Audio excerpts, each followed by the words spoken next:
Bien des gens se demandent comment un corps décomposé pourra-t-il ressusciter.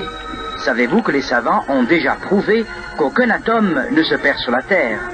Nous croyons à la résurrection parce que Jésus y croyait et parce que la parole de Dieu en parle à maintes reprises.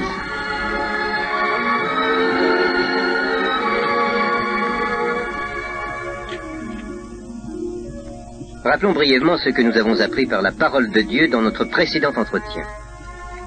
Aussitôt après la mort, l'âme abandonne le corps qui retourne à la poussière dont il a été tiré. Deux directions opposées s'ouvrent alors devant elle. Le pécheur impénitent va dans un lieu de tourment, le croyant de félicité. Mais l'un comme l'autre sont pleinement conscients de ce qui leur arrive. Pour le pécheur, c'est un terrible réveil, tout le contraire d'un anéantissement. Durant sa vie, il a fait taire sa conscience, il s'est aveuglé. Maintenant, il réalise sa position. Mais il n'a plus qu'à attendre le jugement dans ce lieu dont il ne peut s'échapper.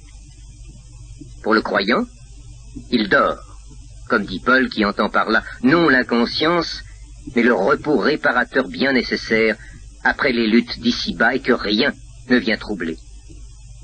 Lorsqu'un des nôtres se repose, nous veillons sur son sommeil et ne permettons pas qu'on vienne le déranger.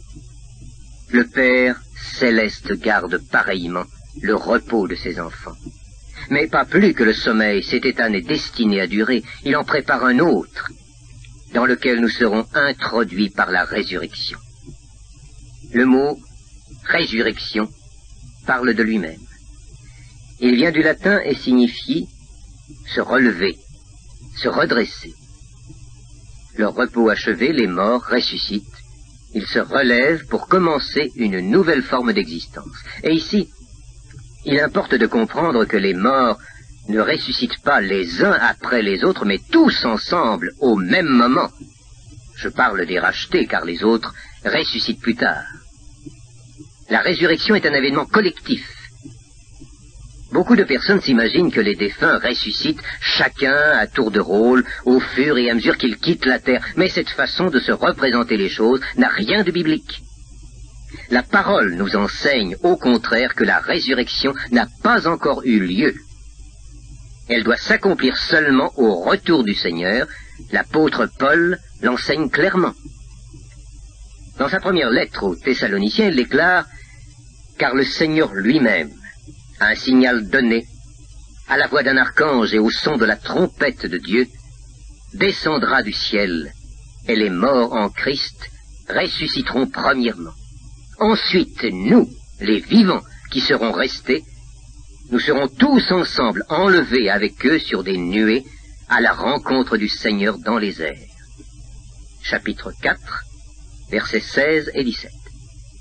C'est donc le retour du Seigneur pour enlever son Église qui entraîne la résurrection. Les deux événements vont de pair. Aussi, tant que le Seigneur n'est pas revenu, nous pouvons être certains que la résurrection n'a pas encore pu avoir lieu. L'enseignement donné par Jésus lui-même vient confirmer la chose.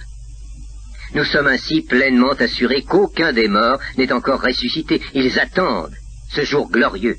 Mais répétons-le une fois de plus, pour qu'il n'y ait aucun doute dans l'esprit de nos auditeurs. Cette attente a lieu dans une pleine conscience d'eux-mêmes et de la présence du Seigneur. Ils sont dans le paradis.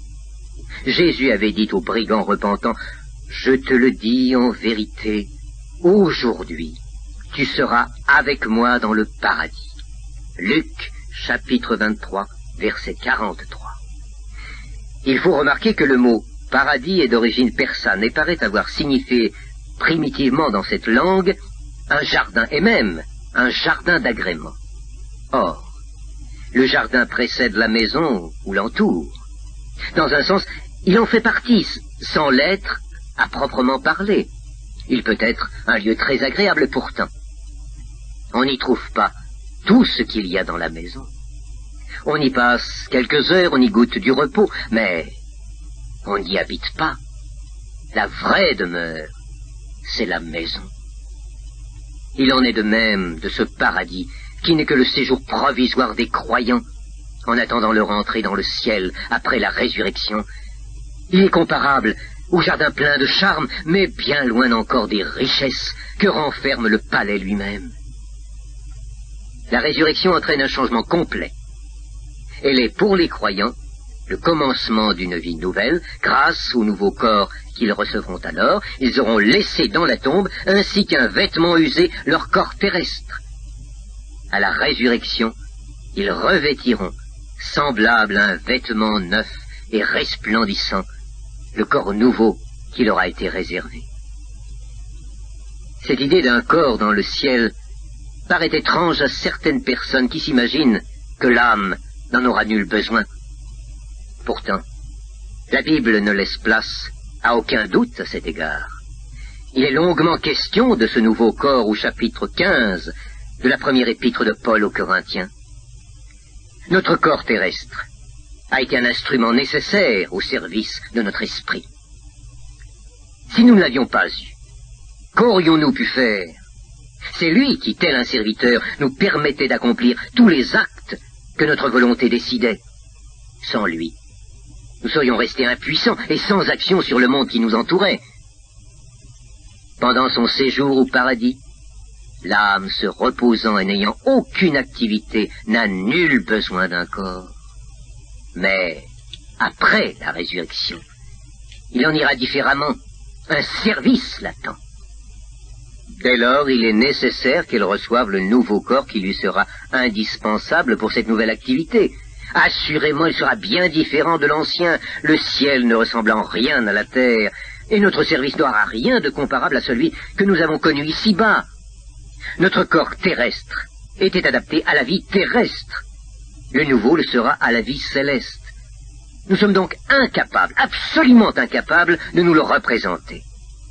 La chenille qui rampe sur le sol, peut-elle s'imaginer qu'un jour, elle sera une créature ailée? Il serait vain et tout à fait inutile de tenter de nous figurer ce que sera ce corps glorieux. Dans l'épître aux Philippiens, au chapitre 3 et au versets 20 et 21, Paul parle de Jésus-Christ qui transformera le corps de notre humiliation en le rendant semblable au corps de sa gloire. Nous savons que ce corps était tantôt visible, tantôt invisible, qu'il passait à travers les murs et qu'il pouvait monter au ciel. Les incrédules se moquent lorsqu'on leur parle de ces choses. Ils ont doublement tort. Premièrement, parce que la parole de Dieu les affirme, et secondement, parce que la science ne peut rien avancer à l'encontre de ces déclarations. La physique moderne n'en est-elle pas arrivée à ne plus très bien savoir ce qu'est la matière? Dans les choses que nous voyons, que nous touchons, et qui nous paraissent dures, impénétrables, elle ne voit plus que des particules, moins encore des tourbillons absolument impondérables. La matière disparaît dans l'énergie. Que savons-nous de l'enfer? Nous avons vu dans notre dernier entretien l'âme croyante laisser à sa mort son corps dans la poussière de la terre pour être transportée immédiatement au paradis.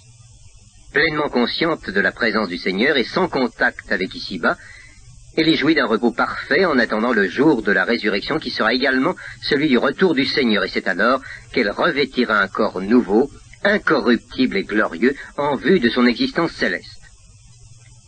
Malheureusement, aujourd'hui, un sujet infiniment moins réjouissant doit nous occuper. Mais nous ne pouvons le taire. Tout le conseil de Dieu doit être annoncé. Nous serions infiniment coupables devant lui si nous passions sous silence ce qui concerne les âmes rebelles à l'Évangile.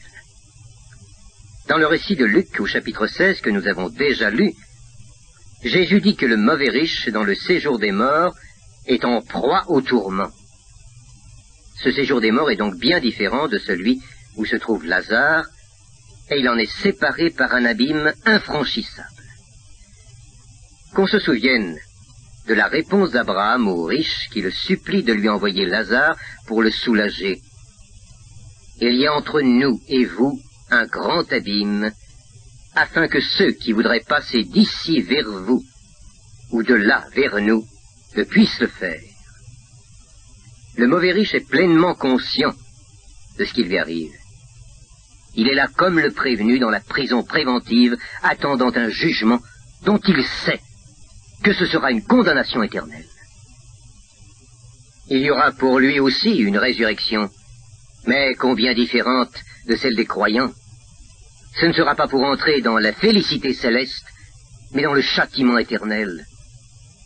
Quand aura-t-elle lieu? Le livre de l'Apocalypse au chapitre 20 et au verset 7 répond clairement à cette question. Quand les 1000 ans seront accomplis. De quels 1000 ans s'agit-il? De ceux qui doivent s'écouler pendant le règne de Christ sur la terre. Après l'enlèvement de l'Église, suivi de la grande tribulation, le Seigneur revient sur la terre pour établir le règne de paix décrit, par exemple, dans Ésaïe 11. Après les 1000 ans de ce règne, qu'achève une dernière révolte vite réprimée, notre monde actuel prend fin. Je vis un grand trône blanc et celui qui était assis dessus. La terre et le ciel s'enfuirent devant sa face, et il ne fut plus trouvé de place pour eux. Apocalypse 20, verset 11. Ce qui signifie leur disparition. Disons, en langue moderne, qu'ils se désintègrent. Les récentes découvertes atomiques nous font comprendre comment les éléments embrasés pourront se dissoudre. Une formidable explosion libérera toute l'énergie de l'univers qui pourra ensuite se condenser sous de nouvelles formes. Et Jean continue, « Et je vis les morts, les grands et les petits, qui se tenaient devant le trône. » C'est au verset 12. Puis il décrit la scène du jugement final. Il s'agit là d'une résurrection bien distincte, dont celle nous avons parlé dans notre dernier entretien, et qui était celle des croyants. Il a lieu plus de 1000 ans après, 1000 ans, pendant lesquels les âmes sont restées dans la prison préventive. Elles ressuscitent pour se trouver en présence d'un trône blanc. Le blanc est le symbole de la pureté. Le jugement sera rendu par une justice parfaite, parce que fondée sur une absolue sainteté. Celui qui est assis sur le trône n'est autre que le Seigneur Jésus, jugé au mépris de la justice la plus élémentaire par un débauché comme Hérode, un arriviste comme Pilate et des prêtres haineux et jaloux. Il est maintenant le juge de tous les hommes, grands et petits. Des livres sont ouverts. Oh, gardons-nous de matérialiser. N'essayons pas de nous représenter ces livres. L'écriture a pour but de conserver intact tout ce que la mémoire pourrait oublier ou déformer. Les livres ouverts contiennent le souvenir précis de ce que chaque homme a été quand il était sur la terre. Ainsi, le jugement se prononce sur des bases inattaquables. L'Apocalypse dit encore qu'un autre livre fut ouvert, le livre de vie. Il est mentionné à part des autres, dont il est fort différent. C'est dans ce livre que sont inscrits les noms de tous ceux qui ont cru. Une liste écrite est une garantie contre un oubli. Il nous semble que le livre de vie figure ici comme la garantie suprême contre un oubli. Le cas de chaque âme est tranché sur un double témoignage. Celui du livre où ses actions, même les plus secrètes, sont toutes rapportées, et celui du livre de vie où son nom se trouve, si elle est destinée à la vie éternelle. Que savons-nous de positif au sujet de l'enfer en laissant de côté toutes les imaginations et en consultant seulement la parole? C'est un lieu de tourment représenté comme ceux que procurent le feu et le soufre. Ne parle-t-on pas de remords cuisants ou même brûlants? Certains sentiments violents donnent l'impression du feu, brûlés de colère, une jalousie ardente. Les damnés éprouvent des sentiments analogues à un feu intérieur dévorant. Quant au soufre, il produit une sensation d'étouffement, de suffocation. Il rend l'air irrespirable. Or, loin de Dieu, quelle atmosphère peut se dégager de ces millions d'âmes damnées, incapables de se repentir et qui sont là, avec toute la violence de leur passion que rien ne contient plus? L'enfer est appelé l'étang ardent. Un étang, C'est une eau qui ne s'écoule pas, et qui par suite se corrompt de plus en plus. Si on ne le vide pas pour le nettoyer, la pourriture s'y accumule. Image terrible de l'enfer, lieu isolé, sans communication avec le reste de l'univers, où aucun rayon de la grâce divine ne pénètre, et où la corruption des cœurs n'a plus le moindre frein, puisque Dieu en est absent. Dans l'évangile de Marc, au chapitre 9, et au verset 48, nous trouvons les expressions « le ver qui ne meurt pas »,« le feu qui ne s'éteint pas ». C'est là le plus tragique. Les damnés ne sont pas là pour un temps plus ou moins long, mais pour l'éternité. C'est ce dernier point que beaucoup rejettent. Les uns veulent bien admettre un châtiment, mais pas éternel. D'autres enseignent qu'après la mort, l'âme trouvera encore des occasions de se repentir. Certains vont jusqu'à dire que finalement, tous les hommes seront sauvés. Leur principal argument est que Dieu est trop bon pour punir éternellement. Certes, nous croyons que Dieu est amour, mais sa parole enseigne aussi sa justice et sa sainteté. On fausse la vérité en ne parlant que de l'amour de Dieu, ou en ne tenant compte que de sa justice. Les deux existent, avec leurs exigences. Les adversaires de l'éternité des peines méconnaissent aussi la gravité du péché. Il a apporté les perturbations les plus graves dans l'œuvre de Dieu. Il en a faussé le caractère. Toute la création a été désorganisée et souffre, comme Paul l'enseigne dans l'Épître aux Romains, au chapitre 8, versets 19 à 22. Par sa désobéissance, l'homme a fait de Satan le prince de ce monde. Et pour nous libérer, il n'a pas fallu moins que le sacrifice de la croix.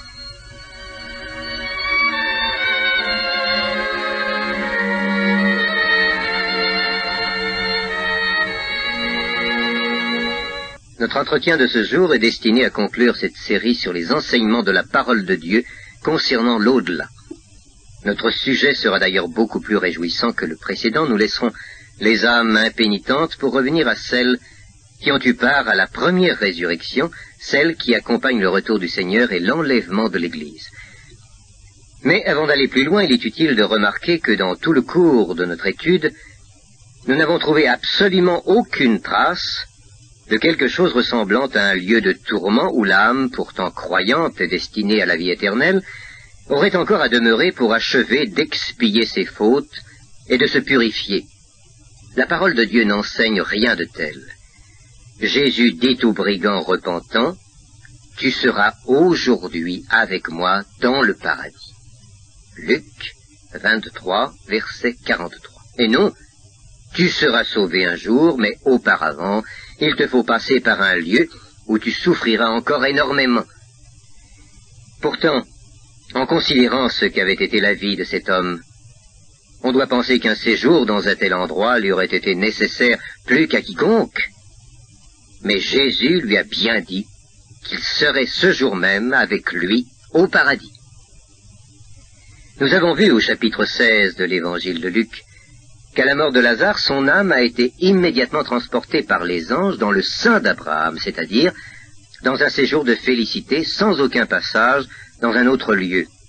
De même, dans l'évangile de Matthieu, au chapitre 25, verset 46, quand le Seigneur parle du châtiment éternel infligé aux uns et de la vie éternelle accordée aux autres, il est évident que les justes vont immédiatement et sans aucun délai à la vie éternelle.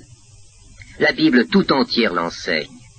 L'expiation a été pleinement réalisée par le Fils de Dieu sur la croix. Et Jésus lui-même n'a-t-il pas proclamé à la fin de sa longue agonie, « Tout est accompli ». Que peut-on vouloir ajouter à ce que le Seigneur a affirmé « accompli », c'est-à-dire achevé, terminé? L'homme n'a plus rien à expier dès lors qu'il accepte l'expiation totalement accomplie au calvaire. Certains disent qu'après la mort, l'âme doit souffrir non pour expier ses fautes, mais pour achever sa sanctification. Cependant, la Bible déclare, on ne peut plus clairement, que nous sommes purifiés et sanctifiés par le sang de Christ. 1 Jean, chapitre 1, verset 7, et Hébreux, chapitre 13, verset 13. Cette parenthèse fermée, revenons aux âmes croyantes, celles qui ont eu part à la première résurrection et qui sont maintenant revêtues d'un corps glorieux. Que leur arrive-t-il? Elles comparaissent devant le tribunal de Christ. L'apôtre Paul, en effet, écrivant non à des inconvertis mais à des croyants, toutes ces lettres ont comme destinataires les membres baptisés des églises, leur déclare « Il nous faut tous comparaître devant le tribunal de Christ, afin que chacun reçoive selon le bien ou le mal qu'il aura fait, étant dans son corps. » 2 Corinthiens, chapitre 5, versets 9 et 10. On dira, Paul est en pleine contradiction.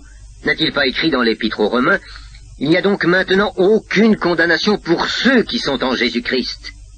Au chapitre 8, verset 1. Ces deux paroles paraissent en effet contradictoires. Mais comme toujours dans la Bible, la contradiction n'est qu'apparente.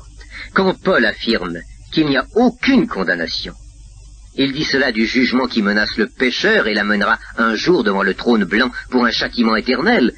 Par contre, au tribunal de Christ, il ne s'agira pas de cette question réglée définitivement quand nous sommes venus à la croix, mais de notre témoignage, de notre service chrétien et de nos œuvres depuis que nous avons cru. La question ne sera pas sauvé ou perdu, car il est impossible que quelqu'un soit perdu qui aura eu part à la première résurrection. Mais il s'agira de l'appréciation de notre vie chrétienne par le Seigneur lui-même, de la récompense ou du blâme que nous recevrons, et par suite, de ce que seront notre récompense et notre service dans le ciel.